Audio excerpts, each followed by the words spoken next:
what's the existential risk with antimatter? Is it just like it's like nuclear bombs, or is it worse? Well, so a nuclear bomb works off of a few grams of material are converted to energy, right? Where if you take antimatter, the antimatter converts when it hits matter converts to pure energy. So Hmm. if you take a kilogram of antimatter and you mix it with a kilogram of matter, I don't know how big that explosion is, but it's big, way bigger than a nuclear weapon. So um, that's one thing they always in Star Trek they always underestimate. Like when a starship blows up, it's not just gonna go boom. Oh, that was it. No, it's gonna be a massive explosion. Yeah, because antimatter has more power than anything else I know of, because it's taking all the matter and converting it to pure energy. I mean, E equals mc squared, right? And that you take that m, that even if it's one, which is 1 kilogram, you got c squared, the speed of light squared, right? So that's 300,000 squared. So you can see how much energy that is. That's huge.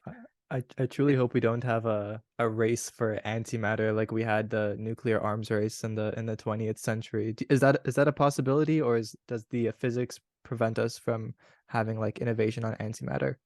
no, no. So making antimatter right now is hugely energy intensive. It takes a lot of energy to do it. I mean, now the sun makes it all the time. Half the energy coming from the sun is from antimatter explosions.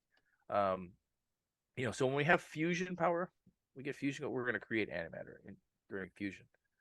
But that's part of the energy you get out of it. So we should be able to make antimatter easier in the future. Um, but collecting it in any kind of quantity on Earth, that I think that probably should be banned. Sure, It's sure. too dangerous. Do you think it'll be banned though? I would think so. Now, whether every I country would hope follows so. that, there's always some rogue country that does something stupid. But Yeah, um, yeah, that could be dangerous because right now, if a nuclear weapon goes off, it wipes a city. But antimatters could be far worse. is it on But the scale of? Sorry, go ahead.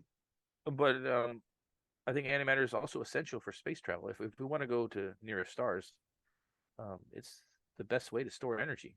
It's the best fuel because for pound, it has the most energy of anything that we can take along with the spacecraft.